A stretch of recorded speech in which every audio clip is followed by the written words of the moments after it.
My name is Jose. Here's my card, right? This is what I do. Welcome to St. Martin, guys. Your first time here? Yeah. I know it's not Velma's first time, but your first time. Okay. Well, nonetheless, right? And Stacy. Stacy? Yeah, because we're here that's before. right. That's right, Stacy. You are right. Okay, well, on behalf of myself and all the other 105,000 people that live on the island, I thank you for being here. And I mean that from the bottom of my heart, guys. And that's because you believe that, you know, as tourists, if you guys don't come, because I do consider you tourists, right? If you guys don't come here, our island will literally just go down the drain, okay?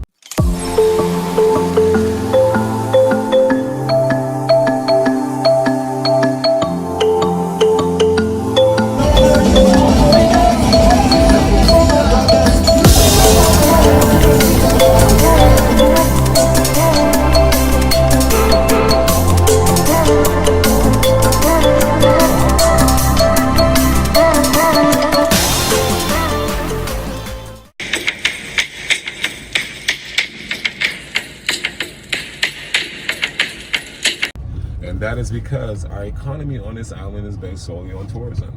We do not export anything from this island, guys. Everything to this island is imported, including me. And I don't know if Velma, yes. So that's because I don't know if Velma told you, but I'm from Houston, right? So, okay. But yeah, so yes, I'm also imported, okay?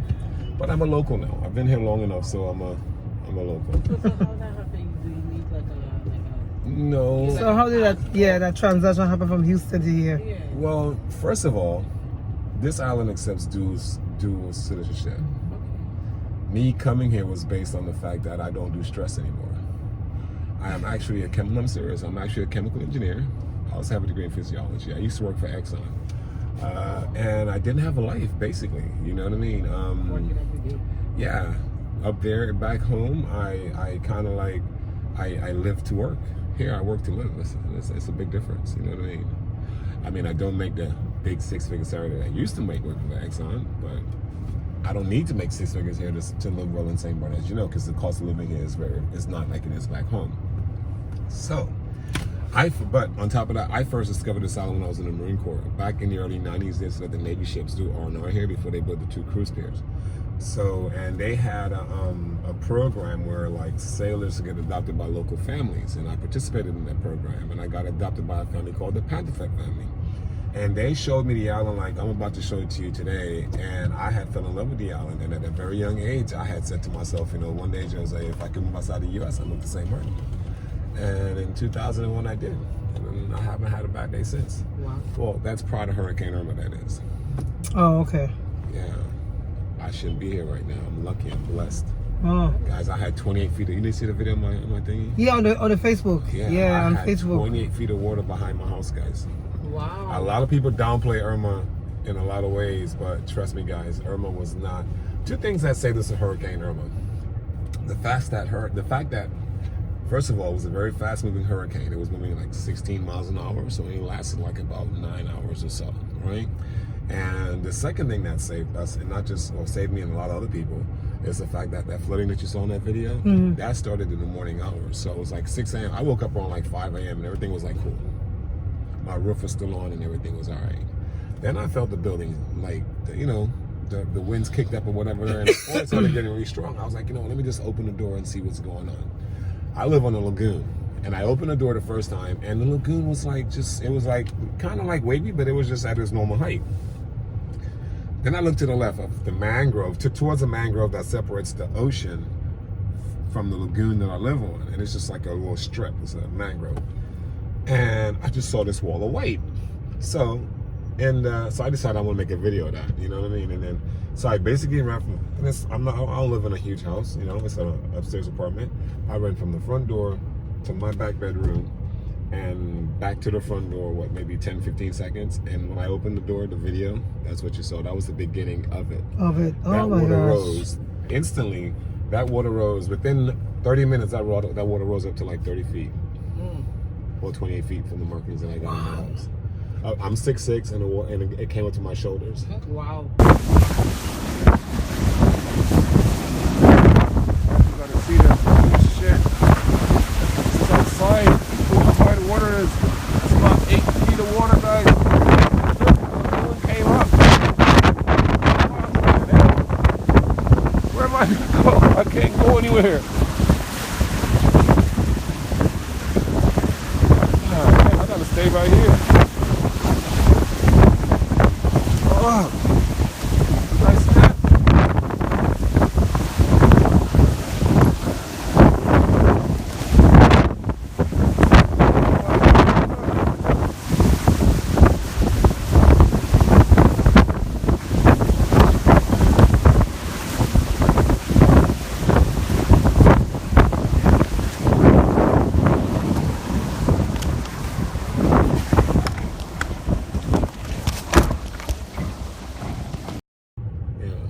And that's when I decided I had to leave, and that's when something. So I jumped in, like, you know, did my little MacGyver stuff, you know, my survival stuff, you know, got the Ziploc bag, you know, put my phone in there, my passports, all my important stuff, stuck it in my crotch, you know, and then I jumped in the water. Yeah, I did. I had no choice. I was gonna put it right.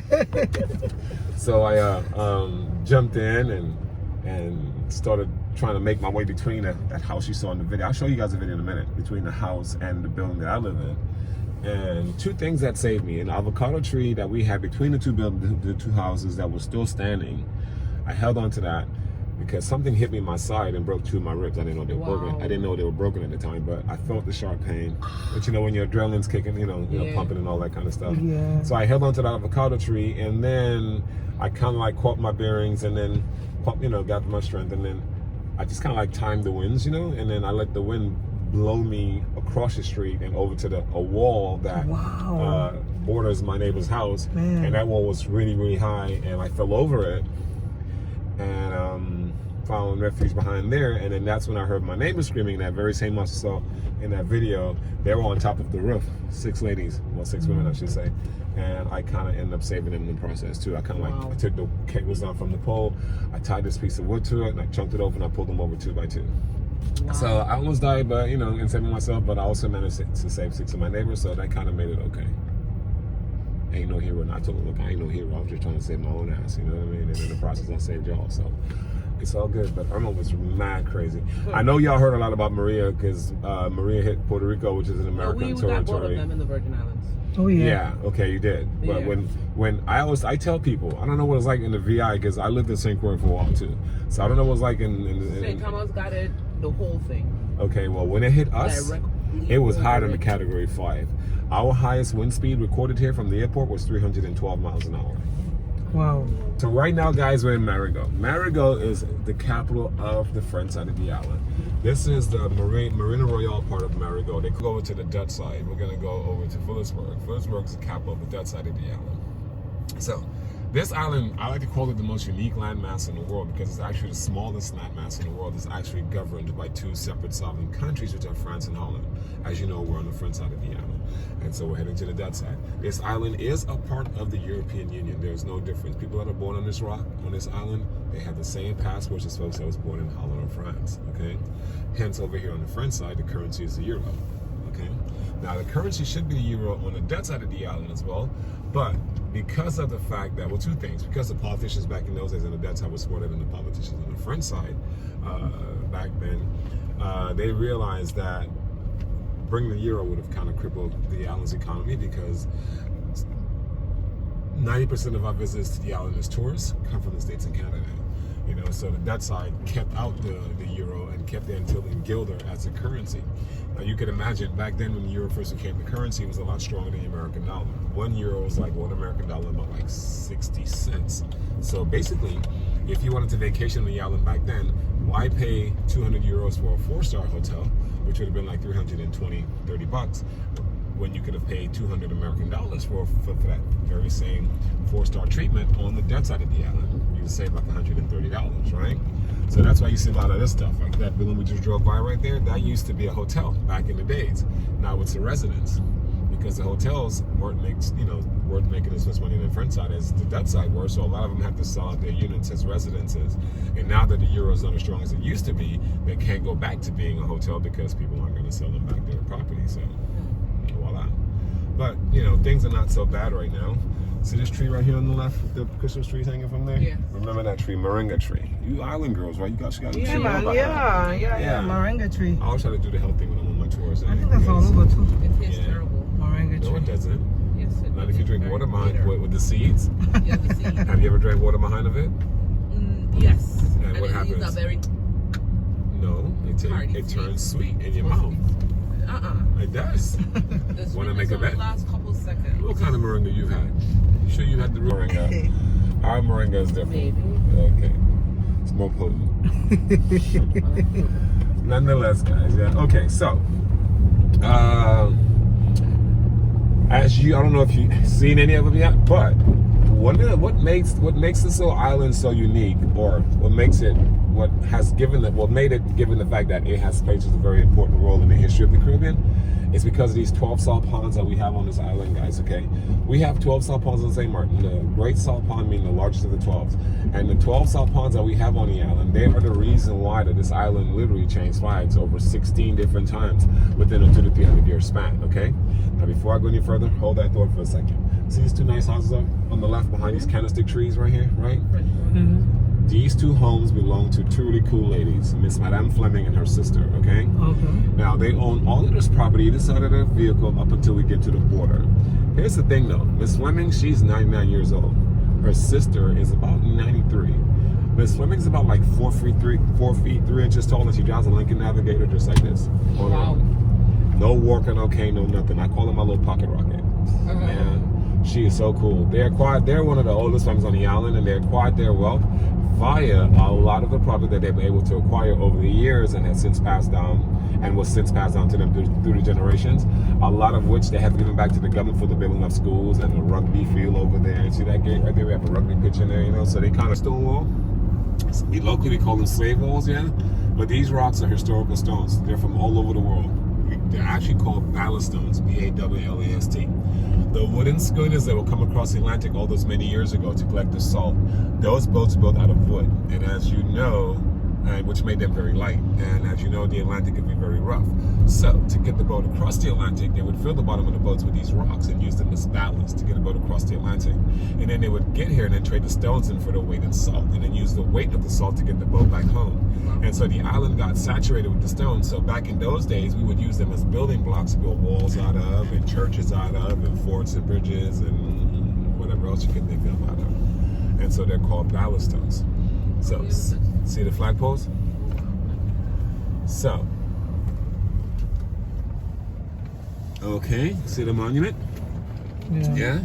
Which resembles the American Washington Monument? Yeah. Okay, so as far as the dates go, 1648, that's when they actually signed the support for the treaty.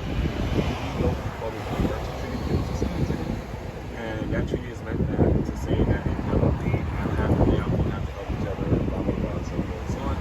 And in 1942, so they actually built this monument to commemorate that day. But ain't it funny how that monument resembles the American Washington Monument? Yeah. It's like a mini version of it with the obelisk shape, you know? Yeah. And if you look at the welcoming signs, you can see the difference in the way they spell the word Martin. The Dutch side spells the word Saint, S-I-N-T, and they spell the word Martin, M-W-A-R-T, and that's because the Dutch has a lot of them letters in the alphabet. Yeah. Exactly. And the French spells it the way how we would normally spell it, S-A-I-N-T, and they spell the word Martin, as in Martin Lawrence, the way how... M-A-R-T-I-N. So it's Saint Martin and Saint Martin. Oh, okay. 10 and the number, like 10 on the Dutch side, and the end is 10 as in the number 10, and the French side is 10 as in 10. So that's how you take so if you're going to travel, or if you're going to post something or whatever, you have to get the spelling right as far as what? As far as the website of the travel. Oh, okay. Yeah. So, give me where I stop the car. So me and Belma right now, we're all of you guys. If we had different time zones yet, that would have been time travel. So, yeah. So this is the Dutch side. So now we're on the Dutch side. Okay. Yeah. So let's see, where should I go first? How about we go look and see what happens at our airport? Yeah. Okay, so you guys have two different airports? The one on the Dutch side is the international airport. That's what we came in the one on the French side, yeah, you came on that one. You have to. The one on the French side, they only do island hopping from there to the other four surrounding French islands, which are Martinique, St. Bart's, as you know, which is really close, Guadeloupe, and Marigold. Yeah. Wow. I'm gonna come to St. Bart's when I come back here. Okay, so now we're about to drive over the island's newest addition, okay, which is the Causeway Bridge. This bridge is about like 7 years old. Now, we built this bridge across the largest lagoon in the entire Caribbean, okay? It's called the Simpson Bay Lagoon. Now, as beautiful as this lagoon is, it now has a dark side to it, okay? Look over on the left. You see those sunken boats over there? Those refloated boats, I should say? See them? Now look to the right. You see that mast still sticking out the water, that sail mast? Yeah? See, the thing is, this lagoon also doubles up as a safe haven for the boat people that lives within the Woodward Islands. And rightfully so, because it's surrounded by land, right? They figured they wouldn't have to contend with the huge waves that a hurricane could generate. And rightfully so, because it is surrounded by land, okay, guys? But, like we all know, Hurricane Irma was something special, okay? Now, locally on the island, right, I think the exact number is 37 people locally died during Hurricane Irma. But that number is greater. Well, what happened was, let me put it this way. Well, here's what happened. And I know because I spoke to someone that, I met someone that told me exactly what's going on. So prior to Hurricane Irma, this boat was filled with hundreds and hundreds of sailboats, okay, from all over these different islands seeking haven. And rightfully so. But sadly, a lot of people stayed on their boats. Now, after 3 days after the hurricane, after I got bandaged up and I can get back on my dirt bike that I had before I sold it, I came out here on my dirt bike about 3 days after Hurricane Irma. And if I saw like maybe 10 floating boats, I saw plenty. Okay, they were all over the place. They were on the airport runway. They were on the sides. They were just all over the place. Okay, and so about two and a half weeks after the hurricane, there were helicopters flying over the lagoon, and every so often they'd pull out these balloon bags out of the water. We never took note of it until one day I met this guy from Canada in Simpson Bay. He was at a bar, and he told me I met him. We started talking. He told me he was down there being part of a special dive team. So I thought he was going to tell me that they were diving up boats. He said, "No, we're diving up bodies." So I said, "So how much you guys got into?" I thought he was going to say maybe 30 or 40. He said, "Joe's ever close to 1,000." I'm gonna show you how bad it was. See that blue metal boat right there? Look on the shoulder of the road. You see that dark spot right here? That boat was on the airport runway. They had to dig a ditch right here to drag it back into the water. That blue metal boat. And that's a metal boat. That boat weighs tons. So you can imagine what it was doing to those little bitty fiberglass sailboats and stuff like that during that time. So why would I underwater? Because it's surrounded. See, the lagoon is surrounded by land. If you're in the ocean, I would say, okay, you'd be crazy to sail a boat during a hurricane. But because you're in the lagoon, they're thinking, well, no big waves, right? But the winds were so strong. Yeah, the winds were so strong with Irma, and I guess, those boats didn't stand a chance. And so sadly, bad things happen. So that's why I tell people as beautiful as that lagoon is. So that's mostly tourists? Mostly tourists? We call them boat people from all over the world, from wherever they come from, Europe, wherever, And you don't hear, that wasn't really on the news because, first of all, you have to alert their next of kin. You got to find out where they're from, blah, blah, blah. So you can imagine the process that might have been, having to identify all these people and stuff like that. And as you can see, there's still some boats in that water. They cleaned up a lot of them, refloated a lot of them, and scrapped them, but it's still a lot more beneath. Look at that sailboat right there. Look at that. You'll see, when we get around the corner, you'll see some.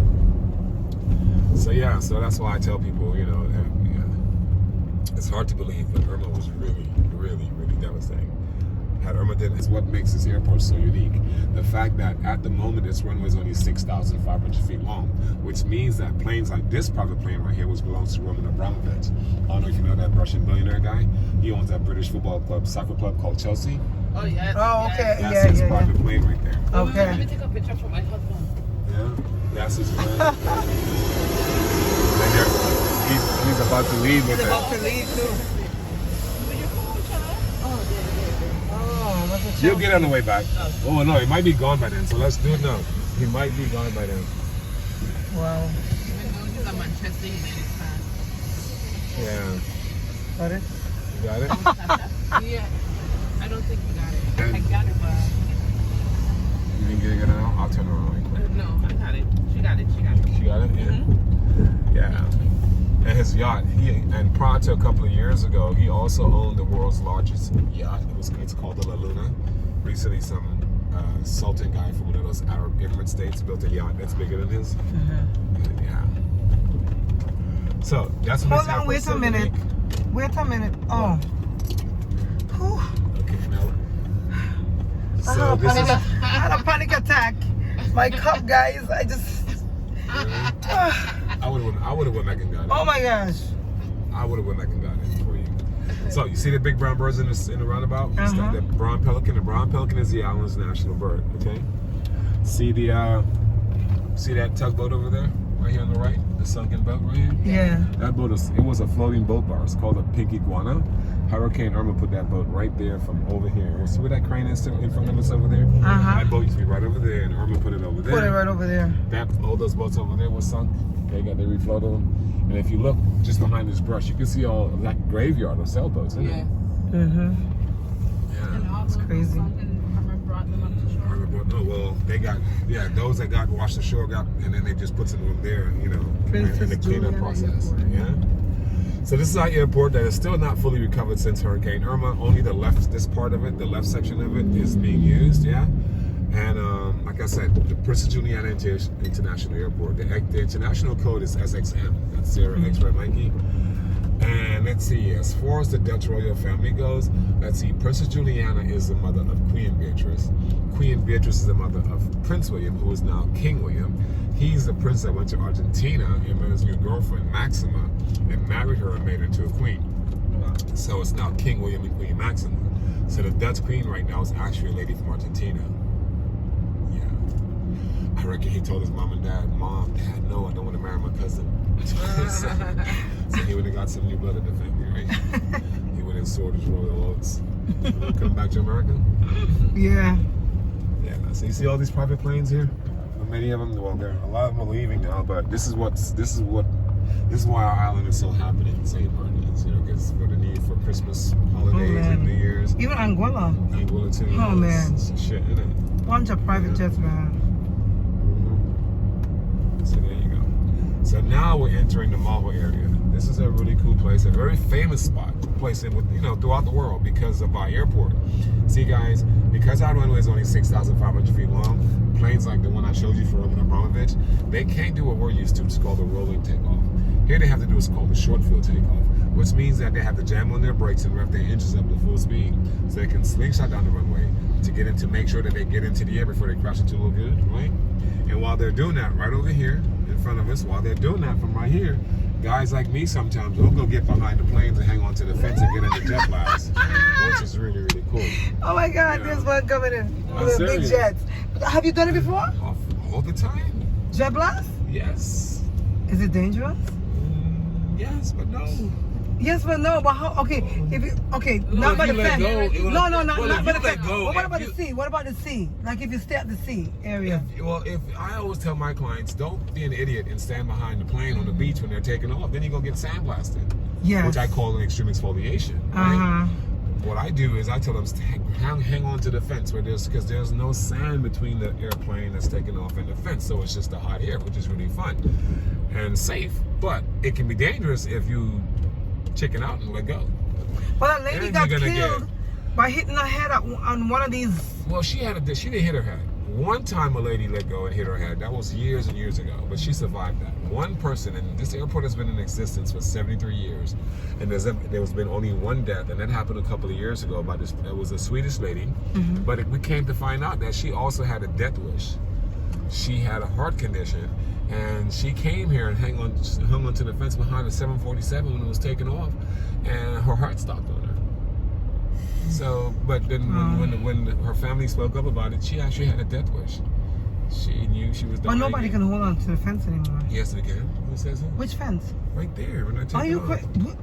Yeah. But you have like a double fence here. So you hang on to the outside fence.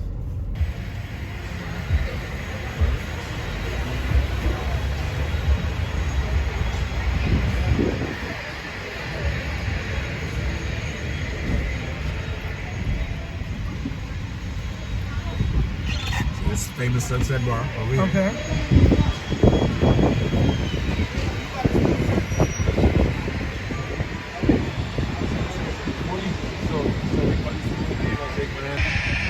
Guys, we're about to get jet blast. Oh my gosh. You take off my glasses, took off my earring. I'm a little bit scared. Sal, you scared? No. Hey, look at Sal. Am I supposed to Oh stare? my, I don't know. So what? You have to tell us which home? Caribbean Airlines. No, where? You guys can't see shit, right? I hope you don't have the raw lens. Oh my God. I'm so scared. Yes, I'm good. I'm so scared. Why are you scared? I don't know. Ah. Jet blast it is.